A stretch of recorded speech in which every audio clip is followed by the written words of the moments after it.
कैसे हैं आप सब? आई होप कि आप लोग अच्छे होंगे। दोस्तों, बिहार में चुनाव शुरू हो चुका है। लगभग चुनाव की जो सरगर्मियां हैं वो परवान चढ़ने लगी हैं और इसके बारे में आप सबको पता है, आप सब इससे भली भांति अवगत हैं कि किस तरीके से बिहार में जो विधानसभा चुनाव होने वाला है वो सभी पार्टियों के लिए इस बार काफी चुनौतीपूर्ण होने वाला है, क्योंकि कई सारे नए प्लेयर्स मैदान में आ चुके हैं। कुछ प्लेयर्स पुराने हैं, कुछ ऐसे हैं जो एक बार फिर से अपनी जमी तलाशने का प्रयास कर रहे हैं, जैसे कि कांग्रेस जो बिहार से बिल्कुल साफ हो चुकी है, वो एक बार फिर से अपनी जमी तलाशने का प्रयास कर रही है, या यूं कहें कि अपनी जमी बनाने का प्रयास कर रही है। और उसी प्रयास में हमने देखा कि किस तरीके से कांग्रेस के राहुल गांधी ने पूरे बिहार में, इनफैक्ट पूरे बिहार नहीं बल्कि बिहार के अलग अलग हिस्सों में यात्रा की। उसके बाद बिहार के प्रमुख विपक्षी पार्टी आरजेडी, राष्ट्रीय जनता दल के जो नेता हैं तेजस्वी यादव, जो अभी विपक्ष के भी नेता हैं, वो भी इस समय वोटर अधिकार यात्रा पे निकले हुए हैं। इससे पहले उन्होंने राहुल गांधी के साथ यात्रा की थी, जिसमें उन्होंने एसआईआर के मुद्दे को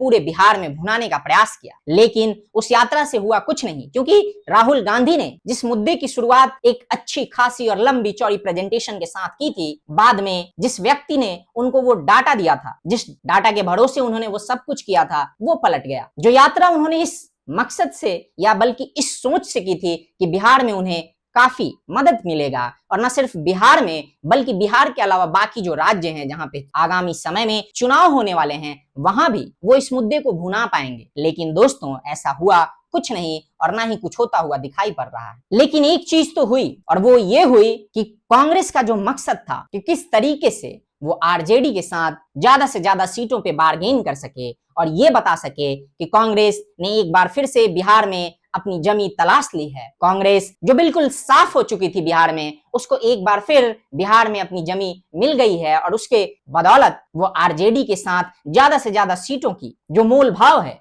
वो कर सके। और इसमें शायद राहुल गांधी सफल होते हुए दिखाई दे रहे हैं, क्योंकि जिस तरीके से ये चीजें निकल के आ रही हैं, ये खबरें निकल के आ रही हैं कि राहुल गांधी ने जितने नंबर्स ऑफ सीट की बात की है, उससे कहीं ना कहीं ये प्रतीत हो रहा है कि कांग्रेस को शायद ये आभास हो चुका है कि बिहार में उनकी जो खोई हुई जमी है वो वापस आ चुकी है। दोस्तों, ना सिर्फ कांग्रेस को, लेकिन इससे ऐसा भी लग रहा है कि आरजेडी के नेता तेजस्वी यादव को भी शायद उनकी जो ऑलरेडी बनी बनाई जमीन है उसमें सेंधमारी का डर है, और तभी तो राहुल गांधी के साथ एक यात्रा का समापन करने के बाद उन्होंने तुरंत ही वोटर अधिकार यात्रा शुरू कर दिया। दोस्त, अब देखना यह होगा कि तेजस्वी यादव जो इस वोटर अधिकार यात्रा को कर रहे हैं उससे उन्हें कितना फायदा होता है, क्योंकि इससे पहले जो उन्होंने राहुल गांधी के साथ यात्रा की थी उससे कुछ खास फायदा होता हुआ दिख नहीं रहा है। दोस्तों, इस बार का चुनाव इसलिए भी महत्वपूर्ण है क्योंकि एक तरफ जहां राजद पिछले 2 दशक से लगभग अगर कुछ महीने जेडीयू के साथ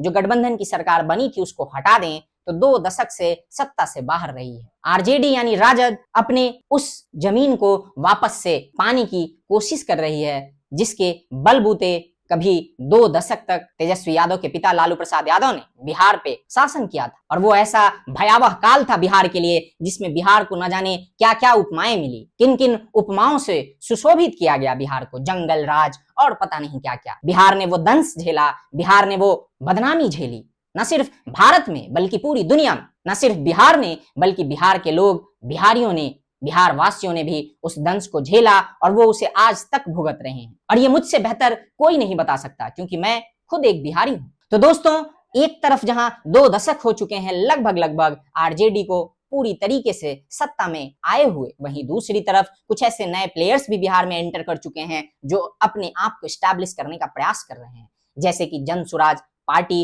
और जनसुराज के को फाउंडर और फाउंडर प्रशांत किशोर। अब ये तो समय बताएगा कि कौन किस तरीके से और जनता को कितना प्रभावित करता है, और जनता किसके पाले में अपने मत को देती है, किसे बिहार की बागडोर सौंपती है। लेकिन तेजस्वी यादव के द्वारा जो यात्रा किया जा रहा है उसको देखते हुए यही कहा जा सकता है कि इससे पहले उन्होंने जो यात्रा की थी उसी यात्रा की तरह इस यात्रा से भी कुछ खास फर्क शायद आरजेडी को पड़ता हुआ दिखाई नहीं दे रहा, या आरजेडी को ऐसा नहीं लग रहा कि उनको इस यात्रा से भी फायदा होगा। न सिर्फ आरजेडी को बल्कि सोशल मीडिया पे भी लोग इसी तरीके के कयास लगा रहे हैं। दोस्तों, आरजेडी के लिए खतरा और भी बढ़ चुका है। क्यों? एक तरफ जहां आरजेडी को कांग्रेस के द्वारा ब्लैकमेल किया जा रहा है मैक्सिमम नंबर ऑफ सीट्स के लिए, वहीं दूसरी तरफ आरजेडी के जो फाउंडर हैं लालू प्रसाद यादव, उनके बड़े बेटे तेज प्रताप यादव, जो आजकल बगावती तेवर दिखा रहे हैं और जिसके बारे में लगभग सभी लोग जानते हैं, जिस तरीके से वो तेजस्वी यादव पे कटाक्ष कर रहे हैं, जिस तरीके से वो जनता से मिल रहे हैं और जिस तरीके से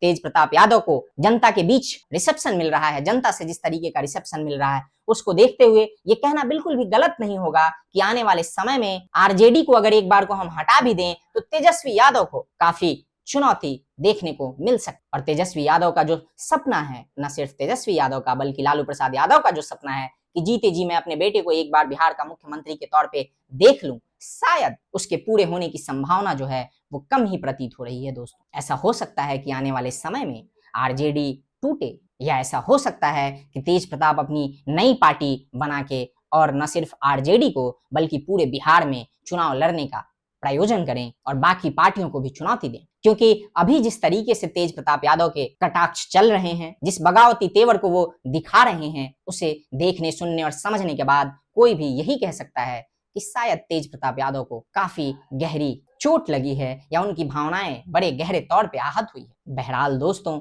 देखना होगा कि तेजस्वी के द्वारा जो ये यात्रा की जा रही है उससे उनको कितना फायदा होता है और आरजेडी को कितना फायदा होता है, साथ ही साथ इंडी ब्लॉक को कितना फायदा होता है, ये तो खैर समय बताएगा। लेकिन आपको क्या लगता है कि क्या वाकई तेजस्वी यादव के द्वारा जो ये यात्रा की जा रही है राहुल गांधी के तर्ज पे, उससे सच में इंडी ब्लॉक, आरजेडी और कांग्रेस को फायदा होगा, या फिर बात वही ढाक की तीन पात वाली हो जाएगी, यानी कि ले दे के कुछ नहीं, सिर्फ माहौल बन के रह जाएगा। दोस्तों, अभी के लिए बस इतना ही। आपको जो भी लगता है वो आप हमें कमेंट के माध्यम से बता सकते हैं। मिलते हैं अगले वीडियो में। टिल देन, जय हिंद, जय भारत,